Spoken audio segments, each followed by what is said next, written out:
இது north America and அப்படியே இது வந்து சவுத் அமெரிக்கா. இங்கே யூரோப் இருக்குமா, அப்படியே கீழே வந்தால் ஆஃப்ரிக்காவா, அண்ட் யூரோப்போட எக்ஸ்டென்ஷன் இது ஃபுல்லாக ஏஷியா, இது ஃபுல்லாக ஏஷியா. இங்கே ரஷ்யா இருக்கும், ஆஸ்திரேலியா இருக்கும். இதெல்லாம் world map. North America, south America, Europe, Asia, Africa, Russia, Australia. இந்த உலகத்தோட பணக்கார நாடுகள்லாம் எங்கே இருக்குது இந்த குளோபல் மேப்பில் கண்டுபிடிக்க ட்ரை பண்ணால் ஒரு பேட்டர்ன் தெரியுது. நீங்கள் ஒரு கோடு போட்டிங்கன்னா இந்த உலகத்தோட நார்த் சைடில் இருக்கிற மோஸ்ட் ஆஃப் தி கண்ட்ரி பணக்கார கண்ட்ரியாக இருக்குது. நார்த் அமெரிக்கா, யூரோப்பு, ஒன்னே ஒன்று சொன்னால் ஆஸ்திரேலியா எடுத்துக்கலாம், ஆஸ்திரேலியா எக்ஸப்ஷன். இந்த லைனுக்கு கீழே இந்த லைனுக்கு ஒரு பேர் வைக்கலாம், இன்டர்நேஷனல் லெவலில் சொல்லப்பட்ட லைன், பிராண்ட் லைன். இது ரொம்ப ரொம்ப வந்து புதிய பாயிண்ட் கிடையாது, ரொம்ப பழைய பாயிண்ட். ஸோ அது விஷயம் கிடையாது. ஸோ எப்படி வந்து நார்த்தன் சைடில் பணக்கார நாடுகள்லாம் இருக்கோ, அப்போ ஆப்போசிட்டாக என்ன இருக்குது, சவுத் சைடில் Africa, south America, Latin American countries, Asia எல்லாமே டெவலப்பிங் கண்ட்ரீஸ். ஸோ குளோபல்லே ஒரு பேட்டர்ன் இருக்குல்ல. ஆக்சுவலாக அதுக்கு ஒரு தெரிய இருக்குங்க, ஏன் குளோபல் நார்த் வந்து பணக்கார நாடாக இருக்குது, குளோபல் சவுத் ஏன் வந்து டெவலப்பிங் போலர் ரீஜனாக டெவலப் ஆகிட்டு இருக்கு. ஒரு சிம்பிள் தியரி இருக்குங்க. அதாவது இந்த குளோபல் சவுத் எடுத்துட்டிங்கன்னா இந்த கண்ட்ரீஸில் ஜியாகிரபிக்கலாக சம் வெல்த்தி கண்ட்ரியாக இருக்கும். அதாவது ஃபாரஸ்ட் பயங்கரமாக இருக்கும், நல்லா மழை பெய்யும், ஃபுட் அவைலபிலிட்டி நிறையா இருக்கும். ஃபுட் அவைலபிலிட்டிலாம் நல்லா இருக்கும்போது நமக்கு டெய்லி லைஃபே எப்படி இருக்கும், சாட்டிஸ்ஃபைபிளாக இருக்கும். எழுந்திருப்போம், சாப்பிடுவோம், கல்ச்சரை என்ஜாய் பண்ணுவோம், ஹாப்பியாக இருப்போம், தூங்கிடுவோம், அடுத்த நாள் லைஃப் சேம் ரொட்டீன். அப்போ இந்த பகுதியில் சிவிலைசேஷன் வேறு லெவலில் இருக்கும், ஆர்ட், கல்ச்சர், மியூசிக்லாம். பட் டெவலப்மெண்ட் பார்த்தீங்கன்னா சயின்ஸ் அண்ட் டெக்னாலஜிலாம் அதில் வர வாய்ப்பு இல்லை. ஏன்னா அவங்களுக்கு நீடே தேவையில்லை, ஒரு பெரிய சயின்ஸ் ஒரு டூல் தேவை அப்படின்றது தேவை கிடையாது. ஏன்னா ஃபுட் அவங்களுக்கு ஈஸியாக கிடைக்குது. பட் நார்த்தனில் பார்த்தீங்கன்னா எல்லாமே எக்ஸ்ட்ரீம் டெம்பரேச்சரில் இருக்கிற பகுதிகள். அப்போ அவங்களுக்கு தினசரி லைஃப்பில் ஃபுட் கிடைக்கிறது ரொம்ப கம்மி. நம்ம ஹிஸ்ட்ரியில் பார்த்துருப்போம்ல, எக்ஸ்ட்ரீம் டெம்பரேச்சர் இருக்கிற ஊரில் வந்து ஃபுட் ரொம்ப அவைலபிலிட்டி கம்மியாக இருக்கும். ஃபுட் அவைலபிலிட்டி கம்மினா பாப்புலேஷனுக்கு சாப்பாடு தந்தாகணும். அப்போ என்ன பண்ணி ஆகணும், எக்ஸ்ப்ளோர் பண்ணி ஆகும். எக்ஸ்ப்ளோர் பண்ணுறதுக்கு டெக்னாலஜி தேவை. யார் டெக்னாலஜிக்கு, எந்த கண்ட்ரி கிட்ட டெக்னாலஜி இருக்கோ அந்த கண்ட்ரி பணக்கார நாடு. அப்போது ஜியாகிரபிக்கலாகவே அந்த நீட் தான் ஆகுது, சயின்டிஃபிக் இம்ப்ரூவ் பண்ணுது. சயின்டிஃபிக் இம்ப்ரூவ் பண்ணதுனால டெக்னாலஜி இம்ப்ரூவ் ஆகுது. அந்த டெக்னாலஜி வச்சுக்கிட்டு அந்த டிஃபென்ஸ் வச்சுக்கிட்டு என்ன பண்ணுறாங்க, ட்ரைபல் பீப்புளாக இருக்கிற குளோபல் சவுத்தை அடிமையாக்குறாங்கல்ல. இப்போ என்ன உருவாக்குது, காலனைசேஷன் உருவாக்குது. அந்த காலனைசேஷன்ல இருந்து அந்த அடிமைத்துவத்துல இருந்து இப்போ வராங்க 1920s, 40s, 50s, 60s. இந்த 1900 எடுத்தாலே இங்க இருக்க குளோபல் சவுத்துக்குள்ள ஒவ்வொரு கண்ட்ரிஸா விடுதலை அடைஞ்சிட்டே இருக்கும். அதுல விடுதலை அடைஞ்ச ஒரு கண்ட்ரி தான் என்னது, இந்தியா. இப்போ 1940s, 50s, 60sலாம் குளோபல் சவுத்துல ஒரு கண்ட்ரி எது, இந்தியா. அப்படி அர்த்தம், விடுதலை அடைஞ்சு காலனைசேஷன்ல இருந்து விடுதலை அடைஞ்சு தன் கண்ட்ரியை வந்து சேஃபாக பார்த்துக்கிட்டு பாவர்ட்டி இல்லாமல் மக்களோட எம்ப்ளாய்மெண்ட்டு, ஃபுட்டு இதெல்லாம் இம்ப்ரூவ் பண்ணுறதுக்கு, தன்னை வந்து சேஃப்கார்ட் பண்ணிக்கிறதுக்கு, சஸ்டெயின் பண்ணிக்கிறதுக்கு உருவான கண்ட்ரீஸ்ல ஒரு country India. It is one among the country the poor country tries to develop it self during the 1940s, 50s. கரெக்டா? ஸோ இந்த global south is most important. நம்ம என்ன பண்ணுறாங்க, இப்போ தான் டெவலப் ஆகுறாங்க. இந்த ஸ்டோரி புரிஞ்சுல. இப்போ அடுத்து போகலாம். இப்போ யோசிங்களேன், இந்தியா விடுதலை அடைஞ்சு 75 இயர்ஸ் ஆகுது. இந்த 75 இயர்ஸில் நம்ம சொன்னோம்ல, காலனைசேஷனில் வெஸ்டர்ன் இன்ஃப்ளூயன்ஸில் அடிமைப்பட்டு இருந்த இந்தியா அதே மாதிரியா இருக்கு, புவர் கண்ட்ரியாக இருந்துச்சு. சாப்பாடு இல்லாமல் கஷ்டப்பட்டோம், சாப்பாடு வாங்கணும், சாப்பாடு உற்பத்தி பண்ணோம். இப்போ எல்லாருக்கும் சாப்பாடு போடுறோம், எக்ஸ்போர்ட் பண்ணுறோம். அப்போ பூரர் கண்ட்ரியாக இருந்த இந்தியா டெவலப்பிங் கண்ட்ரியாக மாறுது. லாஸ்ட் 75 இயர்ஸில் இந்தியாவோட ஃபேஸ் என்ன ஆகிட்டே இருக்கு, குளோபல் பொசிஷனில் இம்ப்ரூவ் ஆகிட்டே இருக்குல்ல. ஸோ இப்போ 2020, 2024 இந்த டைம்லலாம் இந்தியான்றது குளோபல் சவுத்தில் ஒரு கண்ட்ரி கிடையாது. இந்த குளோபல் சவுத் டெவலப்பிங் கண்ட்ரிஸ் இருக்குல்ல, இந்த டெவலப்பிங் கண்ட்ரீஸ்லேயே டாப் கண்ட்ரியாக இருக்கிற ஒரு கண்ட்ரி இந்தியா. எப்படி வந்து குளோபல் நார்த்தில் பணக்கார நாட்டில் ஒரு பெரிய நாடு யூஎஸ்ஏவோ, டெவலப்பிங் கண்ட்ரீஸில் ஒரு பெரிய வாய்ஸ் தர கண்ட்ரி வந்து இந்தியா. அப்போ டெவலப்பிங் கண்ட்ரியாக உருவான இந்தியா வந்து ஒட்டுமொத்த டெவலப்பிங் கண்ட்ரியோட வாய்ஸாக மாறி இருக்குல்ல. இதான் இந்தியாவோட ஹிஸ்ட்ரி. இன்டர்நேஷனல் ரிலேஷனில் குளோபல் ஹிஸ்ட்ரியில் இந்தியாவோட ரோல் இது புரிஞ்சா? ஸோ குளோபல் சவுத்தாக இருக்கிற ஒரு கண்ட்ரி டெவலப் ஆகிட்டே இருக்கு, இம்ப்ரூவ் ஆகுது. இப்போது எந்த மீட்டிங் போனாலும், யூஎன்ஓ போனாலும் சரி, கிளைமேட் சேஞ்ச் போனாலும் சரி, ட்ரேட் போனாலும் சரி, ஏஐ போனாலும் சரி, எல்லா மீட்டிங்லையும் குளோபல் சவுத் டெவலப்பிங் கண்ட்ரீஸ்க்கு என்ன மாதிரி சேஃப்கார்ட்னஸ் தரணும், விவசாயத்தில், கிளைமேட் சேஞ்சில், ஏஐயில், இது எல்லாத்துலேயும் என்ன மாதிரி ரோல் ப்ளே பண்ணணும் அப்படின்ற பாயிண்ட்டை இன்ஃப்ளூயன்ஸாக வைக்கிற ஒரு ஸ்டேஜுக்கு இந்தியா வந்துருச்சு. ஸோ இந்தியாவோட குளோபல் பொசிஷனை நம்ம என்ன பண்ணணும், ரீஅனலைஸ் பண்ணி தெரிஞ்சுக்கணும். ஸோ எக்ஸாமில் கிடையாது, உங்களோட பர்ஸ்பெக்டிவ் இருக்கணும். எந்த நியூஸ் பார்த்தாலும் அதுக்கு இந்தியாவுக்கு ஒரு ஸ்டாண்ட் இருக்கும். என்ன ரீசன், பழைய இந்தியா கிடையாது, நியூ இந்தியா டெவலப்டு கண்ட்ரியாக மாறுறதுக்கான ஒரு பாத்துக்கு போயிட்டு இருக்கும். அப்போ இவ்வளோ ஷேப் மாறின இந்தியா எந்த விஷயத்தில் லேர்ன் பண்ணிக்கணும், ரெண்டு விஷயம். What is bipolar? இந்த 70 இயர்ஸ்க்கு முன்னாடி 1940s, 50s, 60s, 70s அந்த டைமில் ஒரு கண்ட்ரி இருக்குன்னா அதில் தனித்து இயங்க முடியாது. ஒன்று அமெரிக்கா சைடு போகணும், இல்லைன்னா சோவியத் யூனியன், ரஷ்யா சைடு போகணும். ரெண்டு கண்ட்ரியில் ஏதோ ஒரு கண்ட்ரி பக்கம் போய் தான் ஆகும். அப்படி என்ன அர்த்தம், குளோபல் லெவலில் ரெண்டு பெரிய கண்ட்ரி, ஒன்று யூஎஸ்ஏ, இன்னொன்று ரஷ்யா. மற்ற எல்லா கண்ட்ரிஸும் இந்த ரெண்டு கண்ட்ரி ஃபாலோ பண்ணுற கண்ட்ரிஸ். இப்போ அடுத்து இந்த ரெண்டு பேரை கொஞ்சம் கிராஸ் பண்ண யார் வரா, சைனா வந்துருச்சு. சைனாவும் யார், குளோபல் சவுத்தில் ஒரு கண்ட்ரி. அப்போ குளோபல் சவுத்லேருந்து ஒரு கண்ட்ரி வந்து செம்ம ஸ்ட்ராங்காக யூஎஸ்ஏக்கு எதிர்த்து உருவாகிட்டு இருக்குன்னு வச்சுக்கலாம். அப்போ நம்மளோட கருத்து அது பேசும் அப்படின்னு யோசிச்சு வரணும். நம்ம கருத்து என்னது, டெவலப்பிங் கண்ட்ரி சார்பாக இருக்குன்னு எல்லாரும் யோசிச்சாங்க. பட் யூஎஸ்ஏ எப்படி வந்து எல்லாத்தையுமே டாமினேட் பண்ணுதோ அதே மாதிரி தான் சைனா என்ன பண்ணுது, ஒரு டாமினேஷன் பாலிடிக்ஸை உருவாக்குது. ஒரு பிக் பிரதர் டெமோக்ராட்டிக் பாலிடிக்ஸ் உருவாக்க முடியுது. அது என்ன பண்ணுது, மற்ற கண்ட்ரியை தனக்குள்ள டிபெண்ட் ஆகுது, காசு கொடுத்து தனக்கு பின்னாடி ஃபாலோ பண்ணி வைக்குது. என்ன சொல்ற புரிஞ்சா? நான் ஒரு பொருள் கண்ட்ரி, ஓகே, இந்த எல்லா பொருள் கண்ட்ரிஸும் தன் நாட்டை வந்து டெவலப் பண்ண ஆசைப்படுறாங்க. அப்ப என்ன பண்ணணும்? கையில காசு இருக்காது. ஒன்னு USA பக்கம் போகணும், ரஷ்யா பக்கம் போகணும். ரஷ்யாவோட பவர் வந்து 1990s அப்புறம் வீக் ஆயிடுச்சு. ரஷ்யா விட்டுருங்க, இப்ப இருக்கிறது USA என்ன பண்ணும்? டவுன்லோட் பண்ணும். அது சொல்றது அவன் கேட்டாகும். நம்மளோட ஃபுல் ரிசோர்ஸையும் எக்ஸ்பிளைட் பண்ணுவான். அப்போ அந்த எக்ஸ்பிளேஷனுக்கு எதிர்த்து நம்ம டெவலப்பிங் கண்ட்ரீஸ்ல நம்ம ஹெல்ப் பண்ற ஒரு கண்ட்ரி வருவான்னு செக் பண்ணோம். அது யாரு? சைனா. பட் சைனா என்ன பண்ணுச்சுன்னா USA மாதிரி டாமினேஷன் பண்ணுது. அப்போ வேற ஒரு ஆல்டர்னேட்டிவ் கிடையாதா அப்படின்னு யோசிக்கிற டைம்ல தான் யார் இருக்கா? இந்தியா இருக்கு. ஸோ இந்த பாயிண்ட் புரிஞ்சுக்கணும். இப்போ இந்தியா வந்து குளோபல் சவுத்துல வாய்ஸா எல்லா இன்ஸ்டியூஷனும் பேசுது, இது ஒன்று. பட் USA சைனா மாதிரி இல்லாம ஒரு கண்ட்ரி ட்ரேட் பண்ணும்போது நமக்கு என்ன லாபமோ அதை மட்டும் பார்க்காம நம்ம ஆல்ரெடி இதை பற்றி பேசியிருக்கோம். ஃபார் எக்ஸாம்பிள் இப்போ இந்தியா ஆஃப்ரிக்காவும் ட்ரேட் பண்ண போதுன்னா ஆஃப்ரிக்காவை எப்படி இம்ப்ரூவ் பண்ணணும், இந்தியா எப்படி இம்ப்ரூவ் பண்ணணும், ரெண்டு கண்ட்ரிஸ் என்ன பண்ணணும்? எக்ஸ்சேஞ்ச் பண்ணிக்கணும் நாலேஜ். ஒன் வே ஆஃப் டிரான்சாக்ஷனாக இல்லாமல் ரெண்டு கண்ட்ரி இம்ப்ரூவ் ஆகிற மாதிரி டெமோக்ராட்டிக் ரிலேஷனை உருவாக்கணும். இது ஒரு பயங்கரமான சான்ஸ் இந்தியாவுக்கு. உங்களுக்கு புரியுதா? ரெண்டு ஆங்கிள். குளோபல் சவுத்லேயே இந்தியாவுக்கு மிகப்பெரிய போட்டி என்ன? சைனா. இப்போ சைனாவோட டாமினேஷனை குறைச்சிட்டு குளோபல் சவுத்தில் இந்தியா பெரிய ஆகணும்னா ஃபர்ஸ்ட் அதை மாற்றிக்க வேண்டியது தன்னோட ஆட்டிடியூட், தன்னோட way of relation with other countries. இது புரிஞ்சுல? பக்கம் கண்டினியூ பண்ணலாம். இது வரைக்கும் பேசின பாயிண்ட் ரிவிஷன் பண்ணிட்டு அவர் கண்டினியூ பண்ணலாம். உங்களுக்கு புரிஞ்சிருக்கும், பட் ரிவிஷன் பண்ணலாம். So India become the leader of developing countries since 75 years. So இதுக்கப்புறம் India is not just a participant. Global லெவலில் நடக்கிற டாக்ஸ்ல India just not a participant. It will influence the decision making. Global policy டிஸ்கஷன்ல இந்தியாவோட influence இருக்க போது முக்கியம் யார் சார்பா? குளோபல் சவுத் கண்ட்ரி சார்பா. அப்போ இந்த ஸ்டாண்டை இந்தியா ரிலீஸ் பண்ணிடுச்சு. அது ஒரு பெஸ்ட் எக்ஸாம்பிள் மோடியோட ரீசன்ட் ஸ்பீச் ஜனவரி 2025 பிரவாசிய பாரதி திவாஸ். குளோபல் லெவலில் இருக்கிற இந்தியன்ஸ் கிட்ட பேசும்போது இப்போ இருக்கிற இந்தியா ஒரு குளோபல் டிஸ்கஷன்ல போகும்போது தனக்கு என்ன தேவையோ அந்த வாய்ஸை மட்டும் பேசுறது கிடையாது. குளோபல் சவுத் கண்ட்ரீஸோட கன்சர்ன்ஸ் என்னவோ அந்த கன்சர்னோட பேசுது. விச் மீன்ஸ் குளோபல் சவுத்தில் இந்தியா ஒரு லீடர்ஷிப் ரோல் எடுக்குதுன்னு அர்த்தம். இது ஒரு point. And global south countries developing countries, இந்த குளோபல் சவுத்தோட மீட்டிங் நடந்துச்சு, குளோபல் சவுத் சம்மிட் 2024. அந்த மீட்டிங்ல பேசப்பட்டது குளோபல் சவுத் கண்ட்ரியோட லீடரா இந்தியா இருக்க விருப்பம் இருக்கு. அதாவது டெவலப்பிங் கண்ட்ரீஸ்க்கு என்னென்ன தேவையோ அந்த ரிஃபார்ம்ஸை குளோபல் லெவலில் எல்லாத்தையும் உருவாக்கணும். அது இந்தியாவுக்கு முன்வைக்கும். ஸோ ஒரு ரெப்ரஸன்டேஷனாக பேசுகிற அளவுக்கு இந்தியா வளர்ந்துருக்குன்னா ஒரு ப்ரூஃப் இது. ஸோ இந்த ரெஸ்பான்சிபிலிட்டியோட இந்தியாவோட ஒர்க்கிங் ஸ்டைல் எப்படி இருக்கணும், இந்த ஒர்க்கிங் ஸ்டைல் எப்படி இருக்கணும் பார்க்கறதுக்கு முன்னாடி இப்போ ஸ்டேட்டஸ் எப்படி இருக்கு? 1940s இந்தியா குளோபல் கூட எப்படி இன்ட்ராக்ட் பண்ணிச்சு. இப்போ 2000s அப்புறம் 2024 இந்த டைம்ல குளோபல் கூட இன்ட்ராக்ஷன் எப்படி இருக்கு? 1940s 50s 60s 70s இந்த டைம்லாம் இந்தியாவுக்கு வெஸ்டர்ன் கண்ட்ரீஸ் கூட பேச பிடிக்காது. ஏன்னா வெஸ்டர்ன் கண்ட்ரீஸ் தான் நம்மளை அடிமையாக்குனாங்க, காலனைசேஷன், பாவர்ட்டி தள்ளினாங்க. அப்போ நான் என்ன பண்ண போறேன்? USA கூட பேச மாட்டேன், ரஷ்யா கூட பேச மாட்டேன். நான் அலைன்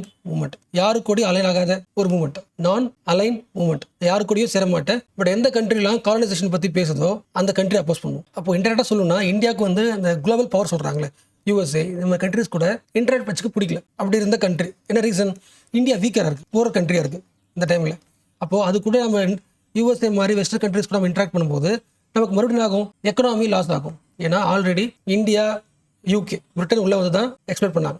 மறுபடியும் இந்தியா வந்து இண்டிபெண்டன்ஸ் வந்ததுக்கப்புறம் அமெரிக்கா கூட போய் ஜாயின் பண்ணிச்சுன்னா அவன் என்ன பண்ணுவோம்? எக்ஸ்பெக்ட் பண்ணுவோம். ஸோ வெஸ்டர்ன் கண்ட்ரிஸ் கூட ட்ரேடே வச்சுக்க வேணாம், அது நமக்கு பாதிப்பு ஏற்படும் அப்படின்ற மைண்ட் செட்டில் இருந்த இந்தியா இப்போ வந்து வேற லெவலில் மாறிடுச்சு. ஃபர்ஸ்ட் அது இப்போ தனி கிடையாது, தனி கண்ட்ரி டெவலப் பண்ண இந்தியா இப்போ வந்து குளோபல் சவுத்தோட ரெப்ரஸன்டேஷனாக மாறிடுச்சு. இது ஃபர்ஸ்ட் பாயிண்ட். இப்போ அவ்வளோ பவர் இருக்கும்போது அவன் என்ன பண்ணுறான்? இந்தியா யாரெல்லாம் பவர்ஃபுல் கண்ட்ரிஸோ USA ரஷ்யா யூரோப்பில் இருக்க கண்ட்ரி எல்லா கண்ட்ரி கூடயும் ஸ்ட்ராங் ரிலேஷன்ஷிப்பை பில்ட் பண்றான். லாஜிக் புரியுதா? Dual strategy. டெவலப்பிங் கண்ட்ரீஸோட பிரதிநிதியாகவும் இருக்கிறான். இந்த டெவலப்பிங் கண்ட்ரீஸ்ல இந்த கண்ட்ரி மட்டும்தான் எல்லா டெவலப்டு கண்ட்ரீஸ் ஊருக்கும் போயிட்டு மோடி போறாரு, எல்லா டெவலப் கண்ட்ரீஸ் ஊருக்கும் போயிட்டு தனக்கு தேவையானதை பேசிக்கிறாரு. குளோபல் சவுத்துக்கு என்ன தேவையோ அந்த வாய்ஸை பேசுறாரு. அப்போ குளோபல் சவுத்தோட வாய்ஸா குளோபல் நார்த்து கிட்ட ஒரு பிரிட்ஜா இருக்கிறது இந்தியா. தனக்கு தேவை ட்ரேடு பண்ணிக்குது, வாய்ஸாகவும் இருக்குது. இவ்வளோ இடத்துக்கு முன்னாடி அப்போ நான் அலைனாக இருந்த ஒரு கண்ட்ரி வந்து எல்லா கண்ட்ரிக்கும் ட்ரேட் வைக்கிற அளவுக்கு கான்ஃபிடன்ட் ஆயிடுச்சு. இந்த சேஞ்ச் புரிஞ்சுக்கணும் ஃபர்ஸ்ட். இது ஓகே இல்லை? பட் இவ்வளோ பவர்ஃபுல்லாக இருந்தாலும் இந்தியாவுக்கு ஒரு போட்டி இருக்கு. ரொம்ப சிம்பிளாக சொல்லணும்னா எக்ஸாம் சொல்றேன். ஒரு ஆள், அவர் பேர் வந்து மிஸ்டர் சென். இவர் என்ன பண்ணிட்டாருன்னா அவர் வில்லேஜ்ல அவர் டிஸ்ட்ரிக்ட்ல தன்னோட கடை பிரான்ச்சை போட்டார். எல்லா ஊர்லயும் பிரான்ச் போட்டார். ஏரியா முழுக்க மல்டிபிள் பிரான்ச். ஒரு வில்லேஜ் எக்ஸாம் சொல்றேன், வில்லேஜ்ல இருக்கிற ஒரு ஆள் மிஸ்டர் சென். அவர் கடைக்கு போய் பொருள் வாங்கினீங்கன்னா ரொம்ப சீப்பா இருக்கும். அண்ட் அவரோட பொருள் வந்து எல்லா ஊர்லயும் அவைலபிளா இருக்கும். நீங்க தேடின அவசியம் கிடையாது. அவ்வளோ ரீச் கொண்டு வந்துட்டார். இப்பதான் மிஸ்டர் ரவி யோசிக்க முடியுதா? மிஸ்டர் சென்னை யாரு? சைனாவோட ஒரு பிசினஸ் மேன். ரவி யாரு?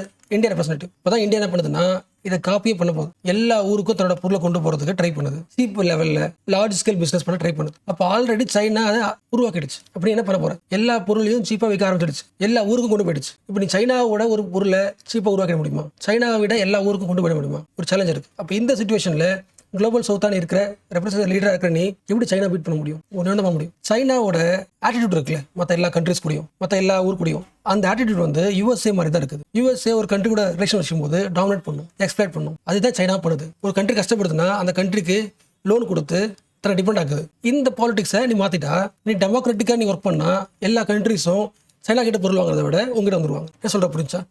சைனாவோட எல்லா கம்பெனிஸும் ஆப்பிரிக்காவில் போய் பிசினஸ் பண்ணி மேனுஃபேக்சர் பண்ணி எக்ஸ்போர்ட் பண்ண போகுது. என்ன சொல்ற புரியுதா? நம்ம கண்ட்ரி டெவலப் ஆகிறதுக்கு நம்ம ஊரில் தான் கம்பெனி அவசியம் கிடையாது. நம்ம கம்பெனி எல்லாம் ஒரு பிரான்ச் என்ன பண்ணலாம், ஆப்பிரிக்காவில் போட்டு அங்கிட்ட மக்களை பிசினஸ் பண்ண வச்சு லாபம் வரைக்கலாம். ஆப்பிரிக்காக்கு என்ன லாபம்? எந்த இண்டஸ்ட்ரி வராத போது இப்போ இண்டஸ்ட்ரி வருது, வேலை கிடைக்கும், ஜாப் கிடைக்கும், இம்ப்ரூவ் ஆகும். அது அவங்களுக்கான பெனிஃபிட். ஸோ சைனா ஆப்பிரிக்காக்குள்ள இன்வெஸ்ட் பண்ணுது. நீ என்ன பண்ண ஆசைப்படுற? ஆப்பிரிக்காக்குள்ள இன்வெஸ்ட் பண்ண ஆசைப்படுற. அப்போ உன்னோட இன்வெஸ்டிங் ஸ்டைல் இருக்குல்ல, அதை மாற்றிக்கும். இந்த பாயிண்ட் ஆல்ரெடி பேசினது தான் இன்ட்ரடியூஷன் பண்ணுறது. ஸோ உன்னோட ஆட்டிடியூட் மாற்றிக்கணும்.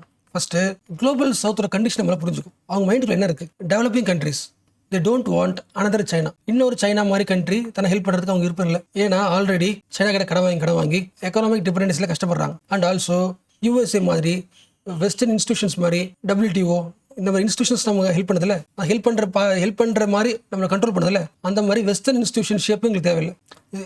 ஸோ சைனா மாடலும் பிடிக்கல டெவலப்பிங் கண்ட்ரிஸ்க்கு, வெஸ்டர்ன் இன்ஸ்டியூஷன் மாடலும் பிடிக்கல. இதுக்கு ஆல்டர்னேட்டிவ் ஒன்று ஆசைப்படுறாங்க. என்ன ஆசைப்படுறாங்க?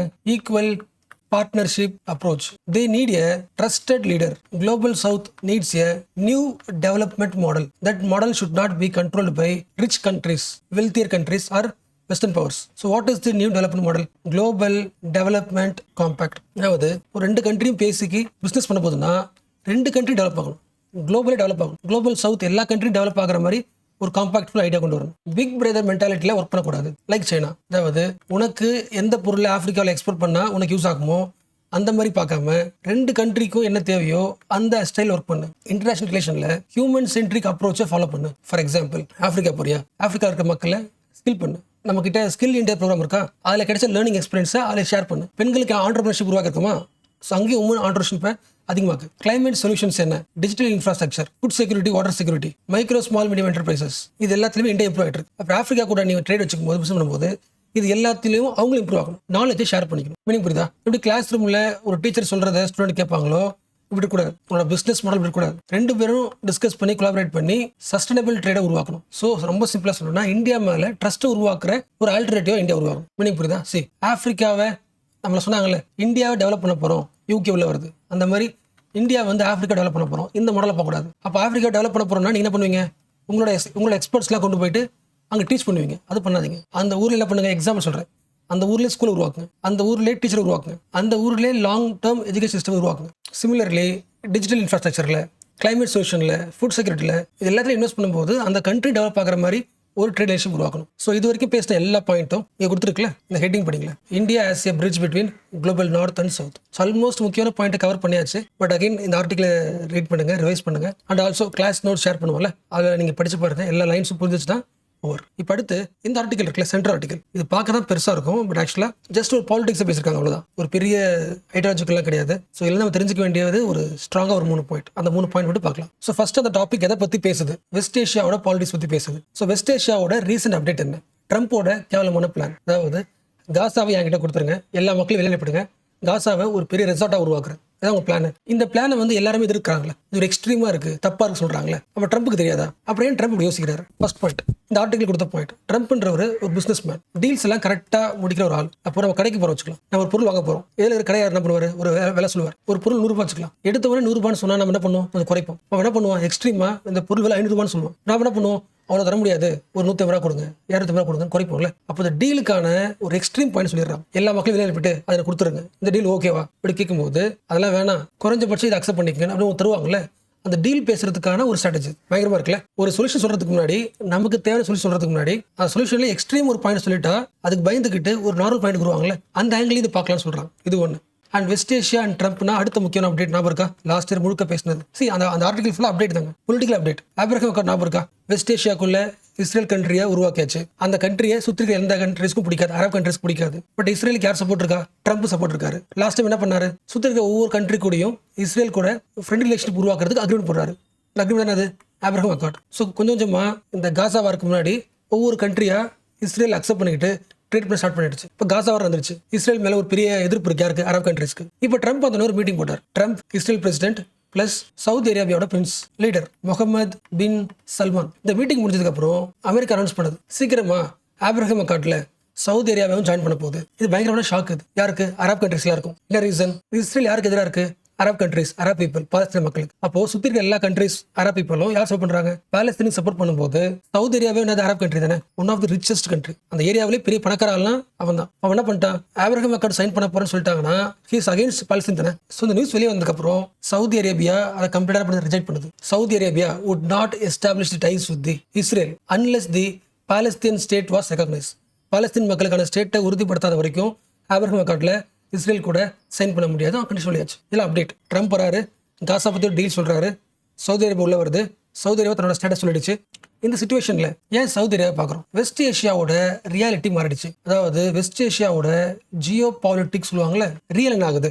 ஜென்ரலாக வெஸ்ட் ஏஷியாவிலே 2 பவர் தான். ஒன்று இஸ்ரேல். இஸ்ரேலோட செக்யூரிட்டி ஸ்ட்ரென்த்துக்கு ஆல்டர்னேட்டிவ் கிடையாது, யோசிக்க முடியாது. அப்படி இருந்த இஸ்ரேலோட டிஃபென்ஸ் என்ன பண்ணிச்சு? அசால்ட்டா குரூப் வந்து ஏர் ஸ்ட்ரைக் பண்ணி இஸ்ரேல் கிட்ட இருக்கிற செக்யூரிட்டி சிஸ்டம் ரொம்ப வீக்ன்றதை சொல்லிடுச்சு.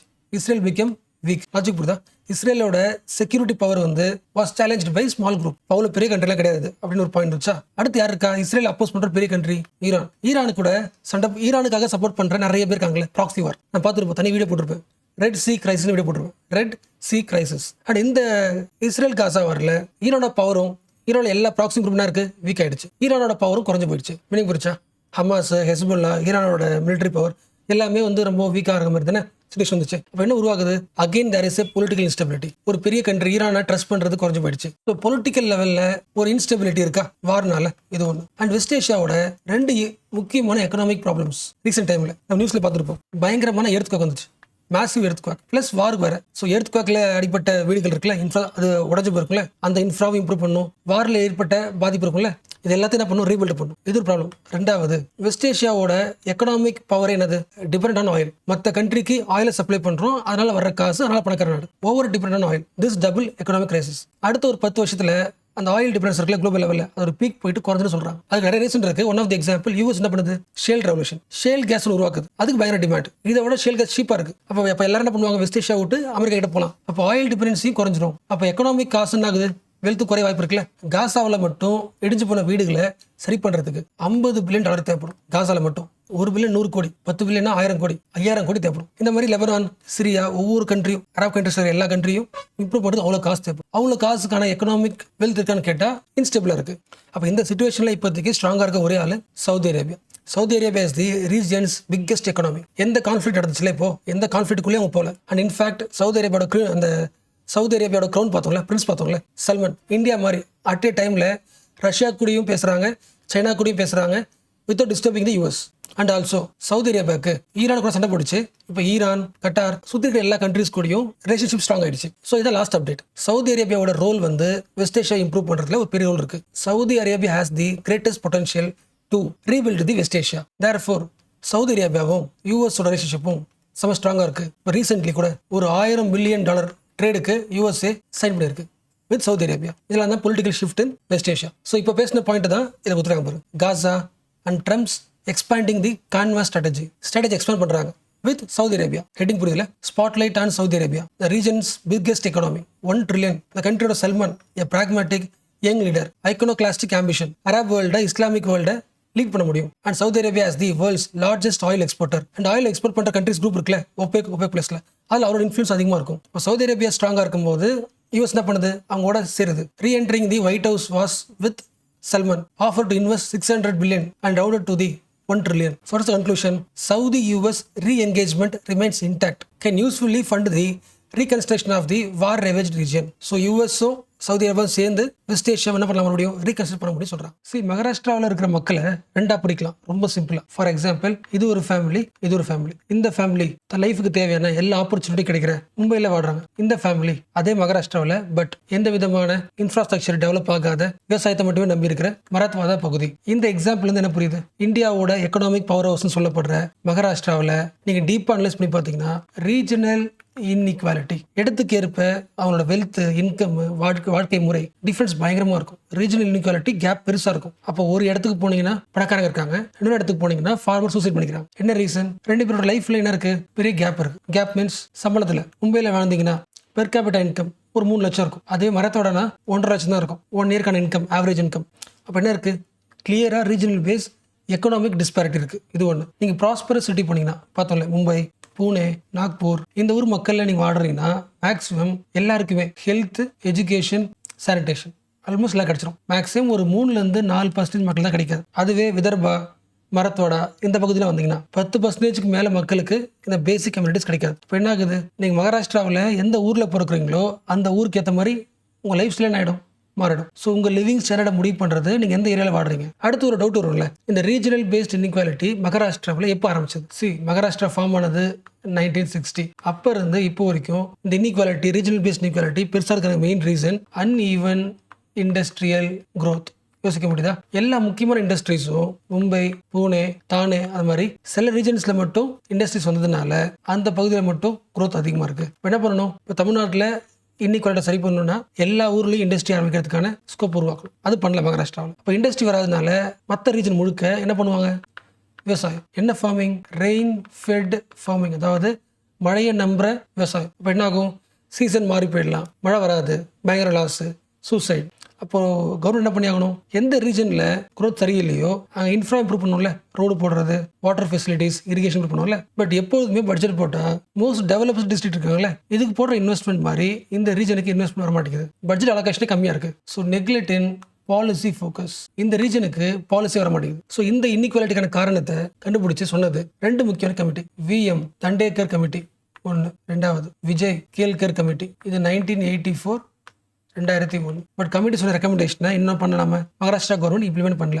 இந்த ஃபர்ஸ்ட் கமிட்டி என்ன சொல்லிச்சுன்னா, we have to create the Maharashtra தான் பெரிய பணக்கார ஸ்டேட்டை வெளியே தெரியுது, காரணம் டெவலப்மெண்ட். பட் அந்த டெவலப்மெண்ட் வந்து பேலன்ஸ்டு டெவலப்மெண்ட்டாக இல்லை. சில குரூப்ஸ், சில பணக்காரங்க மட்டும் டெவலப் பண்ணது வந்து டெவலப்மெண்ட். எல்லா ரீஜனும் பேலன்ஸ் டெவலப் ஆகணும். அந்த மாதிரி ஒரு எக்கனாமிக் பாலிசி கொண்டு வாங்க.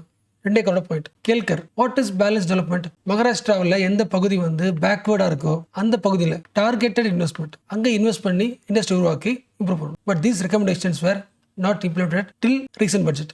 ஸோ எல்லா வருஷம் பார்த்தீங்கன்னா மகாராஷ்டிராவில் வெஸ்டர்ன் பகுதிக்கு ஒரு பட்ஜெட் போடும்போது நியூ இண்டஸ்ட்ரி, ஹைவேஸ், இன்ஃப்ராஸ்ட்ரக்சர்னு அடுக்க வந்துட்டே இருக்கும். அதுக்கு அப்படியே மரத்தோட ரீஜனில் பேசிக் ரோடு போடுறதுல, ஹெல்த் கேரில், கல்வியில் அதிலே பட்ஜெட் கம்மியாக இருக்கும். அப்போ என்ன ஆவாங்க, மரத்தோட பகுதியில் இருக்கிற யங் டேலண்ட்ஸ், யங்ஸ்டர்ஸ் அவங்க டிஸ்ட்ரிக்டை விட்டு, அவங்க ஏரியா விட்டு என்ன ஆகணும், டிஸ்பிளேஸ் ஆகணும், சிட்டிக்கு வரணும். இப்போ என்ன ஆகும், அங்கே இருக்கிற யங்ஸ்டர்ஸுமே அந்த இடத்துல வெளியே வந்துட்டாங்கன்னா இன்னும் வீக் ஆகிடும். ஆச்சுக்கு புரியுதா? ரொம்ப பேக்வேர்ட் சொல்லப்படுற டிஸ்ட்ரிக்டில் இருக்கிற யங்ஸ்டர்ஸ் என்ன பண்ணியிருக்கலாம், அங்கே ஒர்க் பண்ணியிருக்கலாம், ஒர்க் பண்ண முடியல. எல்லா யங்ஸ்டர்ஸ் நேர்றாங்க, வெளியே போயிடுறாங்க. இன்னும் ரீஜன் ஆகும், இன்னும் வீக் ஆகிடும். So what is the road map? ஒரே ஒரு பாயிண்ட், பேக்வேர்ட் ரீஜனுக்கு அலோகேட் மோர் ரிசோர்ஸ். மரத்வதா ரீஜனுக்கு ஒரு இன்ஃப்ரா பண்ண போறீங்கன்னா என்ன இன்ஃப்ராஸ்ட்ரக்சர், கிரிட்டிக்கல் இன்ஃப்ராஸ்ட்ரக்சர் பார்த்துச்சு. அந்த ஊருக்கு என்ன தேவை, water facility, water grid. So backward ரீஜனுக்கு என்ன கிரிட்டிக்கல் இன்ஃப்ராஸ்ட்ரக்சர் தேவையோ அதை பண்ணணும். இண்டஸ்ட்ரியை புனே, மும்பைலேருந்து தாண்டி இந்த ரீஜன் கொண்டு வரணும். ப்ளஸ் பேக்வேர்ட் ரீஜனில் இருக்கிற யங்ஸ்டர்ஸை ஸ்கில்லிங் ப்ரோக்ராம் பண்ணணும். எப்படி பண்ணுறது, அந்த ஊர்லேயே ஒரு யூனிவர்சிட்டி ஆரம்பிங்க. யூனிவர்சிட்டி இருந்துச்சுன்னா ஸ்கில் வந்துடும். ஸோ இது வரைக்கும் பேசின எல்லா பாயிண்ட்டும் எனக்கு ஒப்பீனியன் பேஜில் ரைட் சைடு இருக்குல்ல,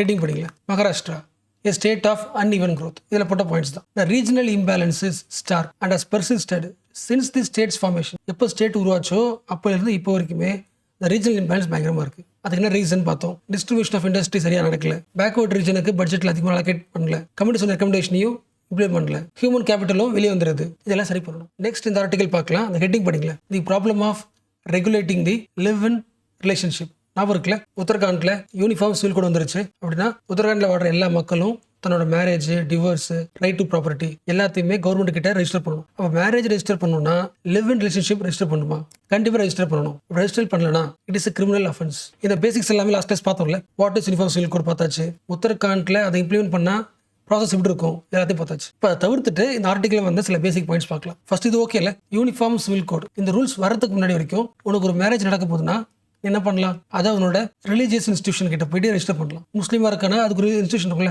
அப்போ ரிலீஜியஸ் லாஸ் தான் என்ன பண்ணுது, உன்னை ரெஜிஸ்டர் பண்ணுது, உன்னோட ப்ராப்பர்ட்டி ட்ரான்ஸ்ஃபர் பண்ணி எல்லாம் பண்ணுது. அப்போ எல்லா மதத்துக்கும் ஒரு ரூல்ஸ் இருந்துச்சுன்னா மேபி மதங்கள் கேர்ள்ஸ் எப்படி பண்ணலாம், இன்இக்வாலிட்டியாக பார்க்கலாம். அப்போ அவங்களுக்கு தேவையான ப்ராப்பர்ட்டி பார்க்காமலும் இருக்கலாம். அப்போ எல்லாரும் ஈக்குவலாக பார்க்கறதுக்கு ஒரே வழி உங்களோட மேரேஜ், உங்களோட டைவர்ஸு, உங்களோட ப்ராப்பர்ட்டி, இந்த எல்லா விஷயத்தையும் இதுக்கப்புறம் பார்த்துக்க போகிறது ரிலீஜியஸ் கிடையாது, கவர்மெண்ட்டே பார்த்துக்கும். அப்போ ஒவ்வொரு இண்டிவிஜுவலுக்கும் ஒரு மதம் பார்த்துச்சுல, அப்படி கிடையாது. யூனிஃபார்மாக உங்களோட எல்லா விஷயத்தையும், உங்களோட எல்லா பர்சனல் விஷயத்தையும் பார்த்துக்க போகிறது கவர்மெண்ட். ஸோ இதுக்கப்புறம் காமனாக நீங்கள் என்ன பண்ணணும், உங்களுக்கு மேரேஜ் நடந்துச்சுன்னா நீங்கள் பார்சியாக இருக்கலாம், முஸ்லீமாக இருக்கலாம், கிறிஸ்டியாக இருக்கலாம், கவர்மெண்ட்டில் வந்து ரெஜிஸ்டர் பண்ணணும். It is a common rules. Every one should follow. அப்போ மேரேஜ் ரெஜிஸ்டர் பண்ணுறோம்னா லிவ் இன் ரிலேஷன்ஷிப்பை ரெஜிஸ்டர் பண்ணுமா? கண்டிப்பாக ரெஜிஸ்டர் பண்ணணும். ஒருவேளை உங்களோட ஸ்டேட்டஸை ரிலேஷன்ஷிப் ஸ்டேட்டஸ் மறைக்கிறீங்க அப்படின்னா இட் இஸ் அ கிரைம். அதை பார்த்தோம். இப்போ extra updates. Live in relationship 2 பேரும் you have to register with government. Okay, but இந்த 2 பேரும் ஆப்போசிட்டாக இருக்கணும். மேல் ஃபீமேல் செக்ஸாக இருந்தால் தான் ரெஜிஸ்டர் பண்ணணும். மேல் ஃபீமேல் சேம் செக்ஸாக இருந்தால் அந்த லிவ் இன் ரிலேஷன்ஷிப் ஸ்டேட்டஸை வந்து கவர்மெண்ட் அக்செப்ட் பண்ணல, ரெஜிஸ்டர் பண்ணக்கூடாது. இது ஒரு கிரிட்டிக். ஏன் இப்படி இருக்கு? இதை சரி பண்ணலாம், ரிஃபார்ம் பண்ணலாம் சொல்றாங்க. பட் இதோட பேசிக் நெகட்டிவ் என்ன? உத்தரகாண்ட்ல யூனிஃபார்ம் சிவில் கோட் வரதுக்கு முன்னாடியே சுப்ரீம் கோர்ட் ஒரு தீர்ப்பு கொடுத்துருக்கு. இந்தியாவில் லிவ் இன் ரிலேஷன்ஷிப் வந்து ரெகக்னைஸ்ட், ஃபாலோ பண்ணலாம். பட் மேண்டட்ரியா ரெஜிஸ்ட்ரேஷன் எது பண்ண தேவை சொல்லியிருக்கு. இப்போ அதை ஃபாலோ பண்ணாம ரெஜிஸ்டர் பண்ண சொல்றாங்கல்ல, இப்போ தப்பு அது. இது கிரிட்டிக். பட் ரெஜிஸ்டர் பண்றதுல ஒரு பாசிட்டிவ் இருக்கு. For example male female live in ரிலேஷன்ஷிப்ல வாடுறாங்க, கவர்மெண்ட்ல ரெஜிஸ்டர் பண்ணியாச்சு. ஸோ அதுக்கப்புறம் ஃபியூச்சர்ல இந்த 2 பேர் யாராவது ஒருத்தவங்க வேணும்னே விட்டு போயிட்டா வச்சுக்கலாம், டெசர்டேஷன் விட்டு போயிட்டாங்க. என்ன பண்ணலாம்? ரெஜிஸ்டர் பண்ணதுனால இவங்க கிட்ட பண்ண முடியும், ஃபினான்ஷியல் சப்போர்ட் வாங்க முடியும், கேஸ் போட்டு சேலஞ்ச் பண்ண முடியும். இது ஒன்று. ஒருவேளை இந்த 2 பேருக்கும் ஒரு குழந்தை பிறந்த வச்சுக்கலாம். இப்போ மேரேஜ், அப்போ 2 பேரும் மேரேஜ் பண்ணல, மேரேஜ் பண்ணாமல் 2 பேரும் குழந்தை பிறகுதுன்னா இந்த குழந்தையும் நம்ம லீகலாக பார்க்க முடியும். இல்லீகல் கிடையாது. 2 பாசிட்டிவ்ஸ். லிவ் ரிலேஷன்ஷிப்பில் ஒரு உமனை வந்து ஒரு மேல் ஏமாத்துறாங்கன்னா கேஸ் போட முடியும், ஃபைல் பண்ண முடியும், மெயின்டெனன்ஸ் வாங்கிட முடியும். அண்ட் ஆல்சோ லிவ் ரிலேஷன்ஷிப்பில் பிறக்கிற குழந்தைங்களுக்கு லீகல் வேலிடிட்டி இருக்கு, இல்லீகல் கிடையாது. அப்போ கண்டிப்பாக யூனிஃபார்ம் சிவில் கோட் என்ற லா என்ன பண்ணுது? ஓரளவுக்கு பெட்டர் ப்ரொடெக்ஷன் ஃபார் உமன் சொல்லலாமா, உமன் அண்ட் சைல்டு சொல்லலாம். அவங்களுடைய ஃபினான்ஷியல் இண்டிபெண்டன்ஸ், லெஜிட்டிமசி இதெல்லாம் இம்ப்ரூவ் பண்ணுது. கரெக்ட் தானே? 2 பேரும் லிவிங் டுகெதர் இருக்காங்கன்னா யாராவது ஒருத்தங்க விட்டு இருப்பாங்க, வீக்கரா இருப்பாங்க, ஏமாத்துறதுக்கு சான்ஸ் கிடைச்சிச்சுன்னா ஏமாந்துட்டாங்கன்னா அந்த வல்னரபிள் பார்ட்னர் என்ன பண்ணுது? கவர்மெண்ட் பாதுகாக்குது. பட் இந்த பாசிட்டிவ் இருந்தாலும் ஒரு பர்சனல் சாய்ஸ், ஒரு பிரைவேட் சாய்ஸ், அதை ஏன் சொல்லணும்? ஒரு அடல்ட் வந்து இன்னொரு அடல்ட் கூட ரிலேஷன்ஷிப்ல இருக்கிறத ஏன் கவர்மெண்ட்டுக்கு தெரியப்படுத்தணும்? It is a violation of personal freedom. இந்த கிரிட்டிக் வைக்கிறாங்க. அண்ட் பார்த்தோம்ல, அந்த ரெஜிஸ்ட்ரேஷன் கூட நீங்க எப்போ ஒன்னா வாழ ஆரம்பிக்கிறீங்களோ 1 மந்த்ல என்ன பண்ணி ஆகணும்? ரெஜிஸ்டர் பண்ணணும். என்ன சொல்லலாம்? லவ் இஸ் அண்டர் சர்வேலன்ஸ் சொல்லலாமா? நம்ம இண்டிவிஜுவலுக்கு, உத்தரகாண்டில் இருக்கிற இண்டிவிஜுவலுக்கு செக்ஷுவல் அட்டானமி கிடையாது. அவங்க யாரை சூஸ் பண்ணணும் அப்படின்றத ரெஜிஸ்டர் பண்ணி தான் அக்செப்ட் பண்றாங்க. ரெஜிஸ்டர் பண்ணாதான் அக்செப்ட் ஆகுது. அண்ட் ரெஜிஸ்டர் பண்ண எல்லா சர்டிஃபிகேட் போகும், போலீஸ் ஸ்டேஷனுக்கு போகும். பாயிண்ட் புரியுதா? Live in relationship registration is sent to the police station. எதுக்கு?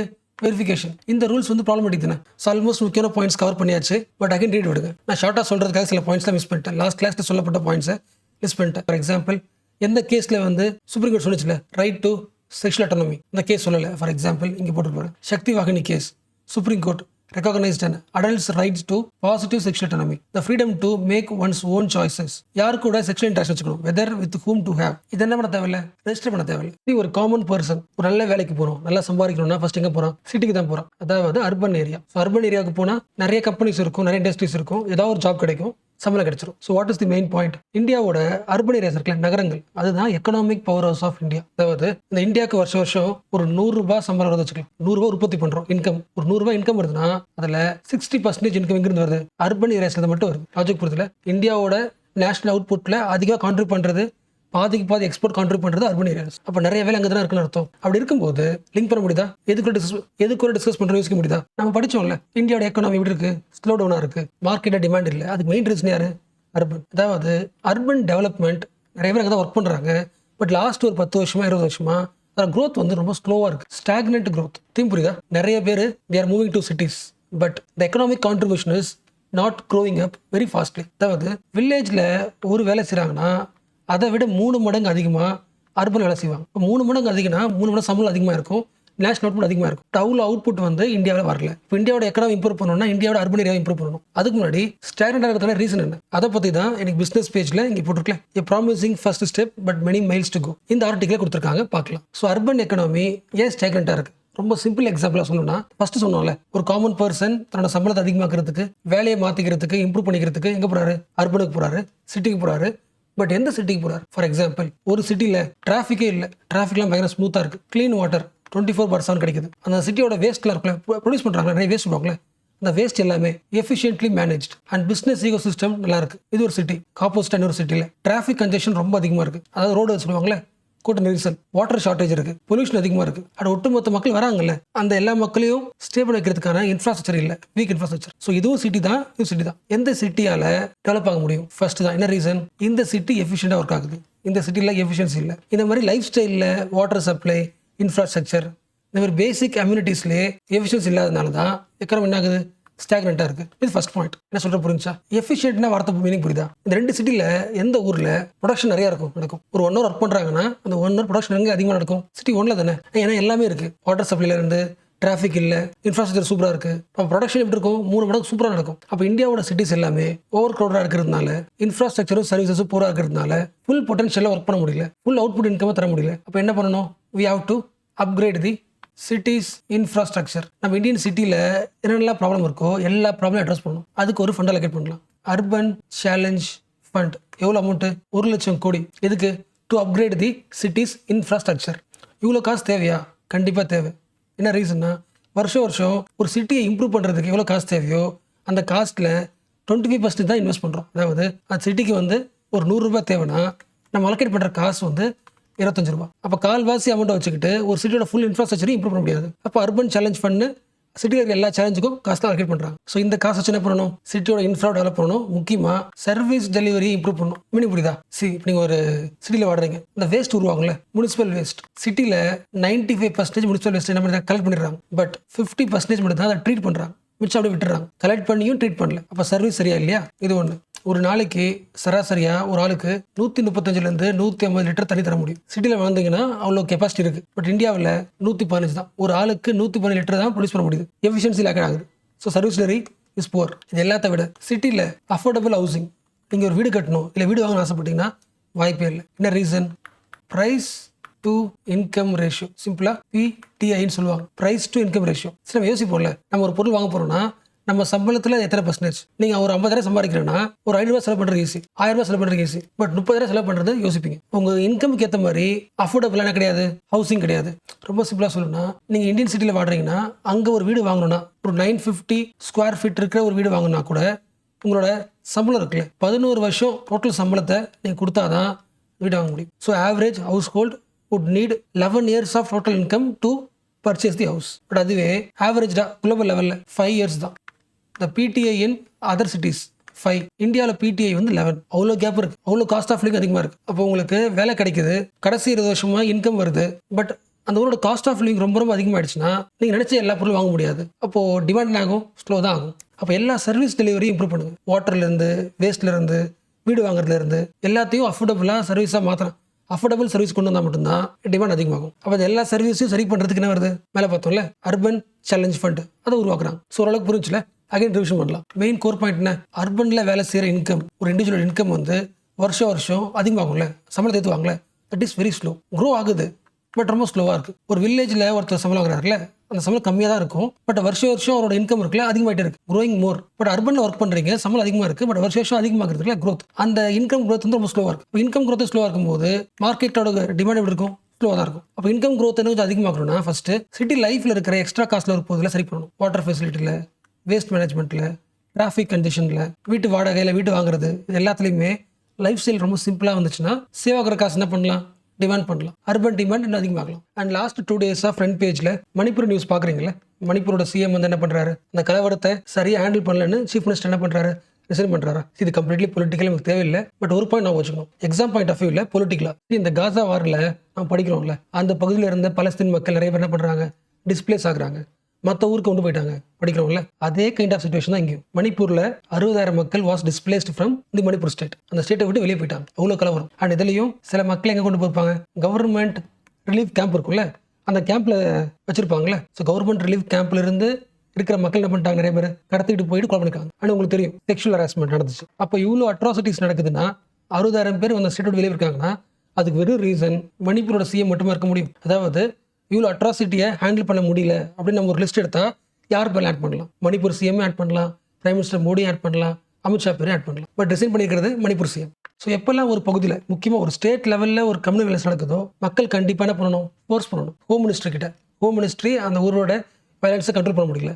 அந்த மினிஸ்டர் யார்? அவங்க தான் ரெஸ்பான்சிபிலிட்டி. ஸ்டேட்டில் ரெஸ்பான்சிபிலிட்டி வேறு, ஹோம் மினிஸ்ட்ரிக்கு நம்ம என்ன பண்ணணும்? ஃபோர்ஸ் பண்ணணும். ஸோ இந்த பாயிண்ட் ஆஃப் வியூ நியூஸ் பாருங்கள். ஓகேவா? லாஸ்ட் 2 days இந்த வார்த்தையை நீங்கள் பேப்பரில் பார்த்துருப்பீங்க, ஏரோ இந்தியா 2025. ஸோ இந்த ஈவெண்ட்டில் ஒரு ரவுண்ட் டேபிள் கான்ஃபரன்ஸ், டிஃபென்ஸ் லெவலில் பெரிய கம்பெனி வச்சிருக்கிற எல்லா ப்ரைவேட் கம்பெனிஸோட CEO இருப்பாங்களே, அவங்க மீட்டிங். ஸோ அந்த CEO ரவுண்ட் டேபிள் கான்ஃபரன்ஸில் ராஜ்நாத் சிங், இந்தியாவோட டிஃபென்ஸ் மினிஸ்டர், பேசுகிறார், சில பாயிண்ட்ஸ் முன் வைக்கிறார். ஸோ அதை பற்றின ஆர்டிகல் தான் இந்த நியூஸ். பேஜ் நம்பர் 5 இருக்குல்ல, self reliance push drives Indian defence industry. So நம்ம டிஃபென்ஸ் மினிஸ்டர் பேசின சில முக்கியமான பாயிண்ட்ஸ் பார்க்கலாம். இந்தியாவோட main aim Atma Nirbhar Bharat, self reliant India. அதாவது இந்தியாவுக்கு தேவையான எல்லா பொருளும் இந்தியாவிலே மேனுஃபேக்சர் பண்ண போகிறோம். For example defence weapons.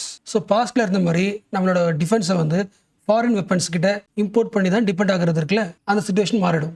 எல்லா ஹைடெக் டிஃபென்ஸ் எக்யூப்மெண்ட்ஸும் இந்தியாவிலே மேனுஃபேக்சர் செய்யப்படும். மேனுஃபேக்சர் பண்ணதும் இல்லாமல் நாம எக்ஸ்போர்ட் பண்ணுவோம். இது வரைக்கும் நம்ம என்ன பண்ணோம், இம்போர்ட் பண்ணோம்ல, இப்போ நாம எக்ஸ்போர்ட் பண்ண போகிறோம். ஸோ செல்ஃப் ரிலையன்ட் இன் டிஃபென்ஸ். அப்போ இந்தியாவில் எல்லா டிஃபென்ஸ் எக்யூப்மெண்ட்ஸும் நம்ம மேனுஃபேக்சர் பண்ணோம்னா ஈஸியஸ்ட் என்னது, குளோபல் லெவலில் இருக்கிற ஃபாரின் கம்பெனிஸ், டிஃபென்ஸ் கம்பெனிஸ் எல்லாரும் இன்வைட் பண்ணுறாரு டிஃபென்ஸ் மினிஸ்டர். ஸோ இந்தியாவில் வந்து உங்களோட டிஃபென்ஸ் கம்பெனியை ஸ்டார்ட் பண்ணிங்கன்னா லைசன்ஸ் வாங்குறது ஈஸி. அதாவது நீங்கள் இருக்க ஒரு கம்பெனியில் 75% இன்வெஸ்ட் பண்ண போறீங்க அப்படின்னா ஆட்டோமேட்டிக் ரூட், பெரிய அப்ரூவலாம் தேவையில்லை. ஸோ ஒரு ஃபாரின் கம்பெனி டேரெக்டாக வந்து இந்தியாவில் இன்வெஸ்ட் பண்ணுறீங்க, ஃபாரின் டைரக்ட் இன்வெஸ்ட்மெண்ட் இன் டிஃபென்ஸ் பண்ண போறீங்கன்னா 75% இன்வெஸ்ட் பண்ண போறீங்கன்னா you can come through automatic root. பெரிய ஃபார்மல் ப்ரொசீஜர்லாம் இருக்காது, நிறைய இடத்துல சைன் பண்ண அவசியம் கிடையாது, சிங்கிள் விண்டோ கிளியரன்ஸ். பட் நீங்கள் 100% வேற எந்த இந்தியனோட லிங்க் வச்சுக்காம நீங்களே 100% இன்வெஸ்ட் பண்ணி உருவாக்க போறீங்கன்னா கவர்மெண்ட் அப்ரூவல் தேவை. ஃபர்ஸ்ட் பாயிண்ட் என்னது, இந்தியா தனக்கு தேவையான டிஃபென்ஸை உருவாக்குறதுக்கு ஃபாரின் கம்பெனிஸ் 100% என்ன பண்ணலாம், கம்பெனி வைக்கலாம். 70% இன்வெஸ்ட் பண்ணுறேன்னா ஆட்டோமேட்டிக்காக பண்ணிடலாம். 100% அப்ரூவல் ஆகும்.